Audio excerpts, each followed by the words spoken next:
I did not realize how messed up I am until I got into a healthy relationship, like how toxic I am. Let me rephrase that. How much stuff I have to work. So I did a video the other day talking about how, well, I talked about a lot of things, but at some point in the video, I talked about how, I did a lot of healing stuff on my own.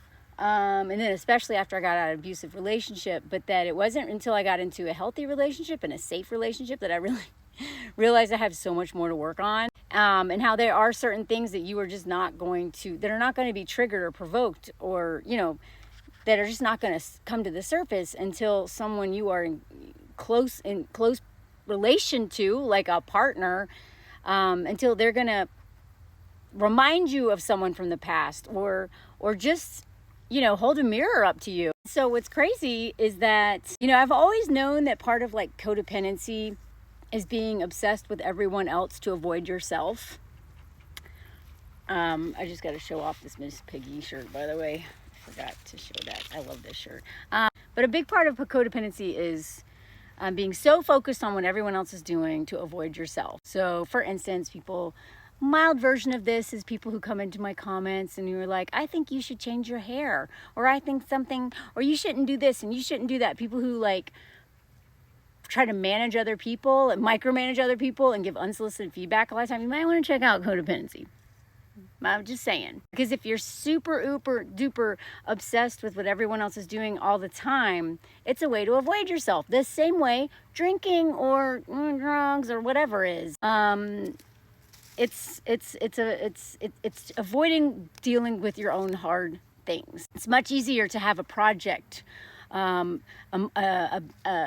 worse version of this is dating an abusive man. Well, not knowing he was abusive, but I did not realize just how how psychotic this man was until I was like in a relationship with him. There's red flags all the way, and I ignored all of them. I'm not victim blaming here. I'm saying I literally being like, I don't like that. Wow. And I was like, whatever. What's the worst that can happen? Almost die. But it was really like that relationship brought up in me a lot of terrible things. But I didn't have time to look at them because I was just in survival mode. I was like, God, I'm becoming this man's mom. I don't want to be someone's mom. God, it's not that it didn't bring up all these bad things in me, but because this man was so exhausting and I didn't want to die, all I did was like take care of the baby, the little toddler, the man who acts like a toddler, but is terrifying, a terrifying toddler. And I don't mean to insult toddlers because y'all can't help it. Men can't. They can help it. They won't regulate their emotions. Anyway, and so after I got out of that relationship, I had to deal with all the stuff that came up during it. But I want to read this comment that someone left. I didn't even realize I made this point until they left this. Being in my most healthy relationship is also what made me start seeing my faults that weren't addressed when I was in it with an abusive man. My frequent dishonesty, self-dishonesty, fear of intimacy, anxiety that struck me out of nowhere, urge to cancel plans, etc. started to really matter when my guy was a good one. And that is so relatable. Because in the video that they're referring to, I was talking about how in relationship, what I learned a little too late, not too late, later than I would have liked, is that there, like in a marriage, for instance, you have there's them, and then you have y'all, right? And all three of those parts are separate entities and need a lot of care and attention. And if you're ignoring any of those, then it's not going to work, or it's not going to be healthy. And then how getting into a safe relationship where I felt seen, loved, taken care of, heard, like just cherished. That, first of all, that was a little hard for me to deal with because I was used to the opposite of that. But I'd done a lot of work on myself, so I was like, okay, this is uncomfortable, but it's a good kind of discomfort. I'm comfortable with men who ignore me and don't like me. I'm not comfortable with someone who's so loving and caring, but it's a good kind of discomfort. It's change. I didn't like being treated like crap, but I was so familiar with it. It felt whatever, this is normal. It's not normal. So now this feels more normal, being loved and cherished. However, not having the distraction of a man, because that is the thing that when I was in that abusive relationship, I remember thinking, because I was like 36, y'all. I'd already done so much work on myself, and I was like, why am I with this dude? Like, I couldn't stand him at the end. And yet I was so afraid of, that's when I realized, oh my God, this codependency stuff is going to get me. Like, I can't believe how much I am just so addicted to this man. I felt like an addict.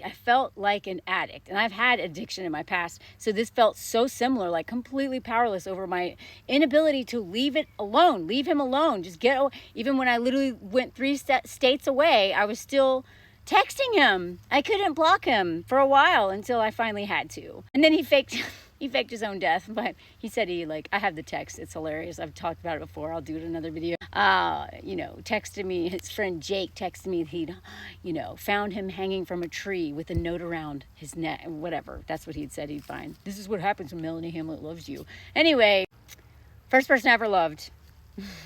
I didn't love him, by the way. That was not love. I don't know what that was, but that's what I thought was love. Anyway, I was such an addict for this man, and he was so all-consuming. When I asked myself, what is this about? Like, I knew, I'm like, why would I be with this loser? And it was kind of because he was more my son. Like, I felt more of a maternal love for him. Definitely was not my partner. But what it also gave me, and I think a lot of women maybe can relate to this, but maybe you can or don't want to admit this, but a lot of times I realized that in unhealthy relationships with men, what I got from it, and I'm not saying this is victim blame, I know some women can't get out, but I would not stay unless I got something from this. Something. Because I was not financially trapped. Yes, whatever, please don't feel like you're blaming the victim. I needed to understand why the hell I would stay with this person. When I wasn't baby trapped, I wasn't married to him, I could walk away. Why wouldn't I? Part of it was feeling I had to take care of him. Part of it was just no self-esteem anymore. Part of but one of the things that I got from that was I got to focus on how much this man sucked, how I was better than him. He's messed up. He's sick. I really felt morally, I still feel morally supported him because he's literally a criminal, and tried to unalive multiple women. But I don't feel it. I don't think about it. But I was obsessed with him because I could focus on him, and I felt morally superior to him, and I felt like I had to take care of him because he's just so helpless, and I felt better than him. And when I did that video on that Ashley Madison thing about that couple, she said that. At one point in time, she admitted it out loud, what a lot of women who are staying with men who suck say. Forget the exact quote, but she did all the right things. She was the best. She had earned this. She was better, and she let it slip out that she felt better than him. So what does that do? When you feel like you're better than someone else, you don't ever have to focus on what's wrong with me, right? Like, why am I with, and so, especially with someone who is just a king baby, and they're exhausting, and they have their moods, and they just causing drama. It's really easy to not even have a moment to question yourself or work on anything in yourself because it's like treading water, and you're just like, ah. Well, when you get out of that, then you're like, wow, I was really messed up. Why did I get into that? I don't ever want to be in that situation again. How did that happen? Right? So I did a lot of work on myself. But then when I got into healthier relationships, but especially the one I'm in now with my marriage, whoa! I had no idea how much more I had to work on. And so being alone or being in a healthy relationship, that's why I'm like, please don't waste time on these men who suck. You will never get to know yourself. They are so exhausting. They are such a huge distraction. They take up all the space in the room that you can sit comfortably in feeling like at least you're not them. You're doing this. And that's kind of like victim mentality too. I mean, not kind of, it is. But it's just like this thing that comes along with being a victim is at least knowing that they're the bad guy, you're the good guy, good person, whatever. But when you remove the evil, the villain, now you're not Batman or Wonder Woman. You're just a fallible human being, and maybe you got to work on your stuff. So being in a healthy, my growth has gone Like, I did a lot of work on myself by myself. And I think, I'm not saying go get in a relationship so you can grow. Please don't do that, because the wrong relationship, you will go backwards. I went so far backwards. I had worked so hard on myself, and then I went backwards. And then it's like, I didn't have to start over, but I had to, But watch out. Being alone or being with a safe, healthy person, people buckle up. It's a crazy ride. A lot to unlearn. Here it comes now. It's a pony, pony. Down into comments on pony. It's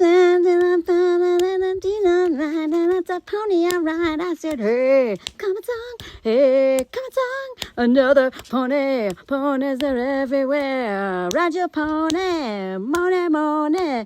Did you know people oftentimes think my name is Monet because I say my name so fast? Monet, Melanie, pony. Say, hey, comment song. Hey. Comment song, money, pony. Comment song, pony. If you're new here, please don't be scared. This is comment song. I do crazy stuff to entertain people so they can leave a comment. Yeah, pony. Wee, Fabio, that's his name. Thank you, Erica. Money, pony. Comment songs ending soon. Yeah. Pony, look at that hair, flipping around. I said, hey, money, hey, pony, money, Mose. Leave your comment. 3, 2, 1. It's ending soon. Leave it. Write a comment. Money. Thanks for the suggestion. I'm taking requests. Yeah, said yeah. Money. 3, 2, 1. Pony. Money. Et voilà. Let me know if you heard this. Bye.